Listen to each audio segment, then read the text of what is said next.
Assalamualaikum warahmatullahi wabarakatuh. Perkenalkan, nama saya Widya Yolanda. Saya dari kelas 19B. Di sini saya akan menjelaskan materi tentang hakikat IPA. IPA merupakan bagian kehidupan manusia dari sejak manusia itu mengenal dirinya dan lingkungan sekitarnya. Manusia dan lingkungan merupakan sumber, objek, dan subjek IPA. Menurut Amin, IPA sebagai bidang ilmu ilmiah dengan ruang lingkup zat dan energi baik yang terdapat pada makhluk hidup maupun tak hidup. Lebih banyak mendiskusikan tentang alam, sedangkan menurut Wahyana, IPA adalah suatu kumpulan pengetahuan yang tersusun secara sistematik dan dalam penggunaannya secara umum terbatas terhadap gejala-gejala alam. Perkembangan ini tidak hanya ditandai oleh adanya kumpulan fakta, tetapi oleh adanya metode ilmiah dari silkat ilmiah. Dari beberapa pendapat di atas bahwa hakikat IPA itu merupakan kumpulan pengetahuan yang berhubungan dengan cara mencari tahu dan mendiskusikan tentang alam. Selanjutnya, secara harfiah, IPA dapat disebut sebagai ilmu yang mempelajari tentang alam dan peristiwa yang ada di dalamnya. Kemudian, Trowbridge dan Baby mengungkapkan bahwa science as a way of knowing yang mengandung makna bahwa IPA adalah cara untuk mengetahui sesuatu. Kemudian, ilmu pengetahuan alam atau IPA ini secara umum meliputi 3 bidang ilmu dasar. Yang pertama yaitu fisika, yang kedua biologi, dan yang ketiga adalah kimia.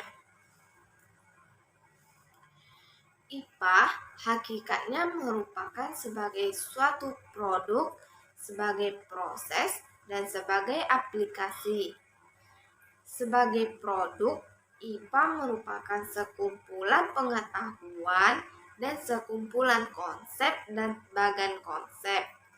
Sebagai suatu proses, IPA merupakan proses yang dipergunakan untuk mempelajari objek studi, menemukan dan mengembangkan produk-produk sains. Sebagai aplikasi, teori IPA akan melahirkan teknologi yang dapat memberi kemudahan bagi kehidupan. Selanjutnya, Sun mengemukakan bahwa pengertian sains mencakup 3 aspek, di antaranya yaitu scientific attitude, yang kedua scientific process, dan yang ketiga scientific product. Sebagai scientific attitude merupakan keyakinan, nilai-nilai, pendapat atau gagasan, objektif, dan sebagainya.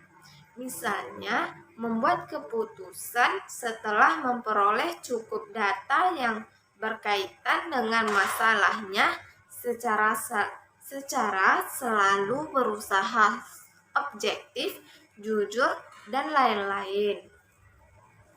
Kemudian, scientific process atau metode ilmiah merupakan cara khusus dalam penyelidikan untuk memecahkan suatu masalah.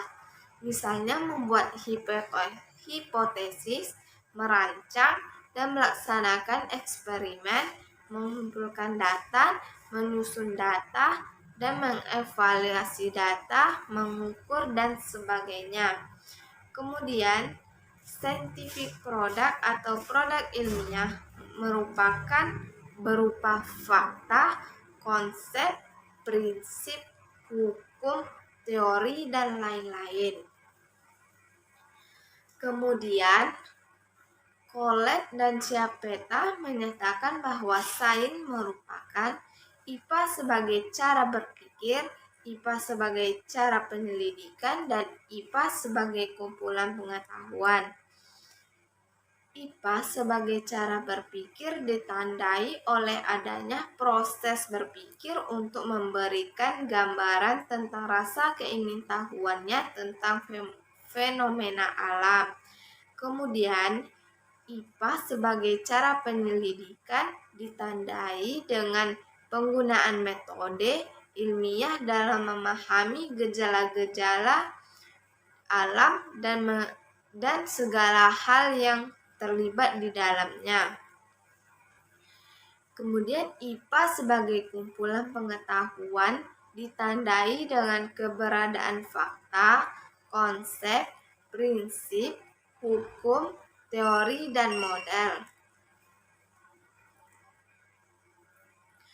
Merujuk dari beberapa definisi di atas, dapat disimpulkan bahwa hakikat IPA adalah ilmu pengetahuan yang disajikan secara menyeluruh untuk mempelajari alam dan gejala-gejalanya atas dasar unsur sikap, proses, produk, dan aplikasi yang mana keempat unsur tersebut merupakan satu kesatuan.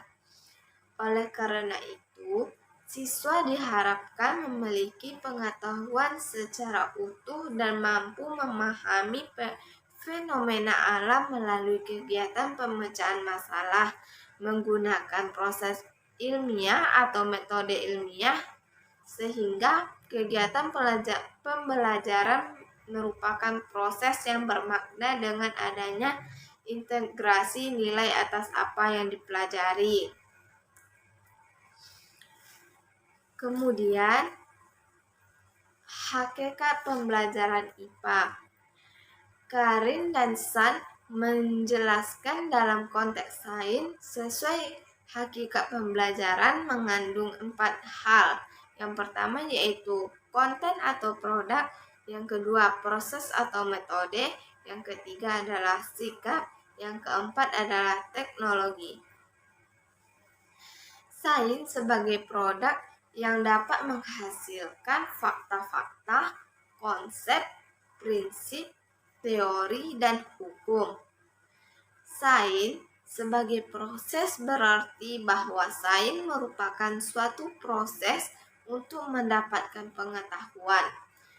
Sains sebagai sikap artinya dalam proses mendapatkan produk terkandung sikap-sikap ilmiah. Kemudian sains sebagai teknologi berarti bahwa sains mempunyai keterkaitan dengan perkembangan teknologi yang digunakan dalam kehidupan sehari-hari.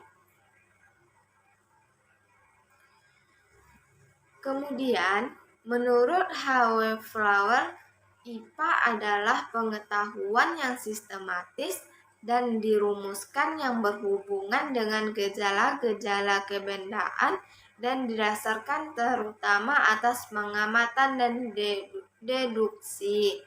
Kemudian menurut Trianto, IPA adalah suatu kumpulan teori yang sistematis, penerapannya secara umum terbatas pada gejala-gejala alam lahir dan berkembang melalui metode ilmiah seperti observasi dan eksperimen serta menuntut sikap ilmiah seperti rasa ingin tahu, terbuka, jujur, dan sebagainya. Kemudian ada 3 kemampuan dalam IPA. Yang pertama yaitu kemampuan untuk mengetahui apa yang diamati.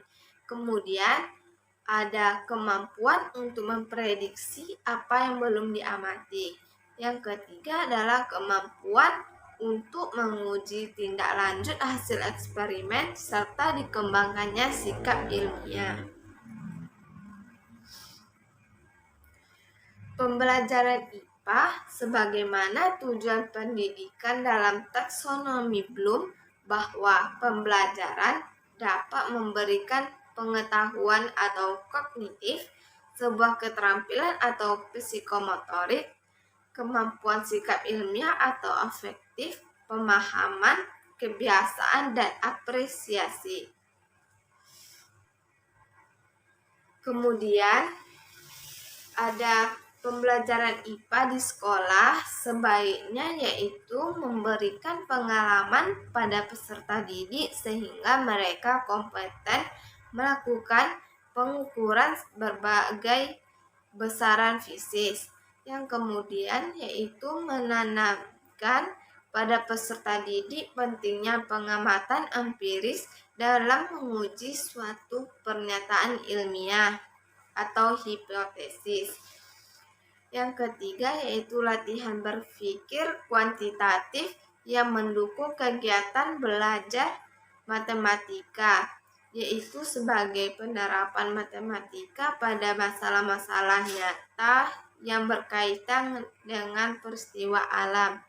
Yang keempat yaitu memperkenalkan dunia teknologi melalui kegiatan kreatif dalam kegiatan perancangan dan pembuatan alat-alat sederhana maupun penjelasan berbagai gejala dan keampuhan IPA dalam menjawab berbagai permasalahan. Sekian dari saya ucapkan terima kasih. Wassalamualaikum warahmatullahi wabarakatuh.